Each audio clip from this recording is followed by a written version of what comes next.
तो भाई और बहनों, आईपीएल रिटेंशन का माहौल बन चुका है और सारे फैंस के बीच में यही कंफ्यूजन है कि कौन से प्लेयर को रिटेन किया जाए, किसको रिलीज किया जाए, कौन सा प्लेयर आर टीम के लिए ठीक होगा या फिर कौन से प्लेयर को कितने पैसे मिलेंगे। बट ट्रस्ट मी, जितने हम फैंस कंफ्यूज्ड है उतने ही सारे टीम्स भी कंफ्यूज्ड है, क्योंकि ये पीरियड उनके लिए बहुत ही ज्यादा इंपॉर्टेंट होता है और इसी कंफ्यूजन के बीच सारी टीम्स बहुत ही बड़े बड़े मिस्टेक्स भी कर देते हैं रिटेंशन के दौरान। ये इसलिए होता है क्योंकि रिटेंशन बहुत ही ज्यादा ट्रिकी हो सकते हैं, स्पेशली मेगा ऑक्शंस वाले रिटेंशन, क्योंकि यहाँ पे आप ज्यादा प्लेयर्स को रिटेन नहीं कर सकते और आपका जो कोर प्लेयर का ग्रुप है जो अपने इतने सालों से बिल्ड किया है उनमें से कुछ प्लेयर्स को आपको रिलीज करना पड़ता है। तो चलिए आज हम इस वीडियो में ऐसे 5 टीम्स को देखेंगे जिन्होंने आईपीएल 2022 वाले मेगा रिटेंशन में इतने बड़े मिस्टेक्स किए कि उनको अगले 3 सालों के लिए भुगतना पड़ा। तो चलिए वीडियो को शुरू करते हैं।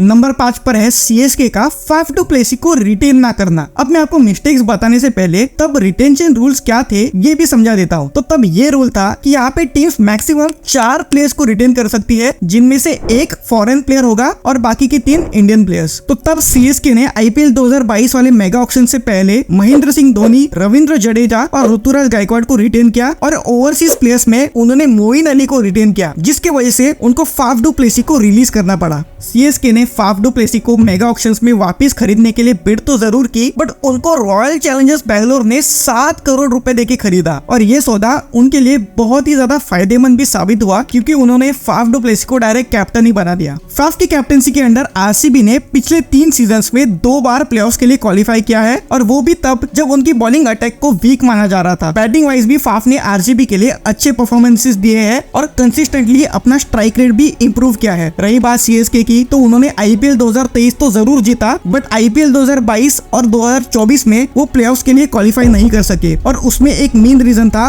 उनकी बैटिंग, और शायद वो फाफ डू प्लेसी को रखते तो उनकी बैटिंग इंप्रूव हो सकती थी। अब इसे फिल्मी स्क्रिप्ट बोलो या फिर part of the game. Last year CSK versus RCB का मैच था जो एमएसडी का आखिरी मैच माना जा रहा था अगर वो मैच हार जाते तो, और हुआ भी वैसे ही। फाफ डू प्लेसी की कैप्टनसी के अंडर में आरसीबी ने सीएसके को हराया और प्लेऑफ्स के लिए क्वालिफाई कर गए। हु नोज, अगर फाफ डू प्लेसी सीएसके में ही होते तो ये सब ना होता। नंबर 4 पे है आरसीबी का युजवेंद्र चहल को रिटेन ना करना। अब ब्लंडर्स की बात हो रही है और इसमें आरसीबी मैनेजमेंट का नाम ना हो ये तो हो ही नहीं सकता। आरसीबी ने आईपीएल 2022 के मेगा ऑक्शन से पहले विराट कोहली, ग्लेन मैक्सवेल और मोहम्मद सिराज को रिटेन किया, बट उन्होंने युजवेंद्र चहल जैसे प्लेयर को रिटेन ही नहीं किया और उनको ये कहा कि हम ऑक्शंस में आपके लिए बिड करेंगे, और बाद में जाके उन्होंने चहल के लिए बिड ही नहीं किया, क्योंकि ऑक्शन में चहल का नाम आने से पहले ही उन्होंने वडिंदु हसरंगा को 10.75 करोड़ में खरीदा और इसी का फायदा उठाते हुए राजस्थान रॉयल्स ने युजवेंद्र चहल को खरीदा 6.5 करोड़ में। मतलब आप किसी फॉरेन स्पिनर के लिए इंडिया के टॉप विकेट टेकिंग स्पिनर को कैसे रिटर्न नहीं कर सकते, ये तो बहुत ही बड़ी मिस्टेक थी आरसीबी की तरफ से। अगर हम देखें तो आईपीएल 2022 वाले सीजन में हसरंगा और युजवेंद्र चहल दोनों ने अच्छा परफॉर्म किया। युजवेंद्र चहल ने पर्पल कैप जीता और सेकंड पे हसरंगा थे, बट उसके बाद हसरंगा का परफॉर्मेंस भी ड्रॉप हुआ और वो इंजर्ड भी हो गए। On the other hand Yuzvendra Chahal Rajasthan Royals के टॉप स्पिनर बन गए। उन्होंने 66 विकेट्स लिए और कंसिस्टेंटली परफॉर्म किया और सारे मैचेस भी खेले। इसीलिए ये डिसीजन आरसीबी का बहुत ही बड़ा ब्लंडर था और इससे राजस्थान रॉयल्स को बहुत ही बड़ा फायदा हुआ। नंबर 3 पे है पंजाब किंग्स रिटेनिंग मयंक अग्रवाल। मयंक अग्रवाल को पंजाब किंग्स ने 2022 मेगा ऑक्शन के पहले 12 करोड़ में रिटेन किया। 2021 का साल मयंक अग्रवाल का बेस्ट साल था, जिसमें उन्होंने 140 के स्ट्राइक रेट से 440 रन बनाए थे, इसलिए पंजाब ने उनको रिटेन किया और 2022 के सीजन के लिए उनका कैप्टन भी बनाया। लेकिन ये सीजन मयंक अग्रवाल का बहुत ही बड़ा फ्लॉप सीजन था, क्योंकि उन्होंने 16 की एवरेज और 120 के स्ट्राइक रेट से बस 196 रन बनाए थे और फिर पंजाब ने उनको रिलीज भी कर दिया।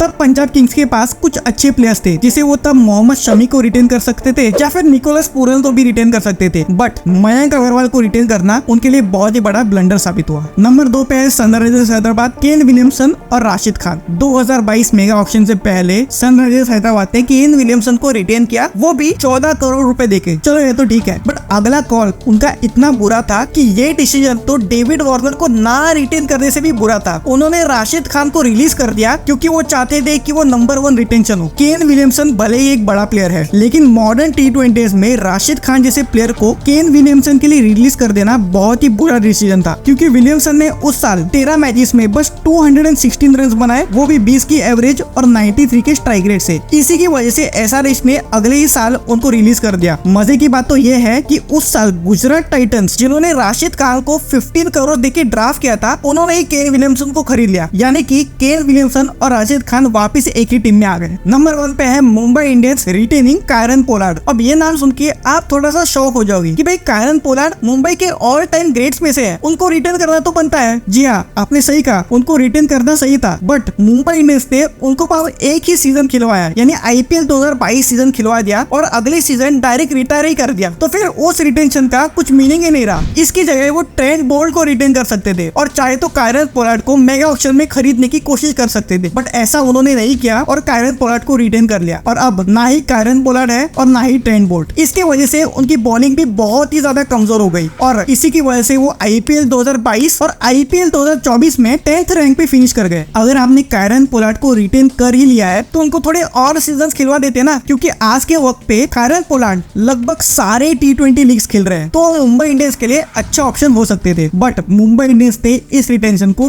टोटली वेस्ट कर दिया और इसलिए ये सबसे बड़ा ब्लंडर है। तो ये थे आईपीएल रिटेंशन के सबसे बड़े ब्लंडर्स। अब आईपीएल 2025 के रिटेंशन आ रहे हैं और अगर आपको minute to minute fastest update चाहिए तो अभी डिस्क्रिप्शन में दी गई लिंक पर क्लिक कीजिए और हमारा टेलीग्राम चैनल क्रिकेट गली ज्वाइन कीजिए। सच बोल रहा हूँ, इतने 100% एक्यूरेट न्यूज आपको कहीं और नहीं मिलेंगे। बस ये एक टेलीग्राम चैनल आपके लिए बहुत है। Best Telegram channel for all cricket fans. तो अभी उसको ज्वाइन कीजिए। चलिए मिलते हैं अगले वीडियो में।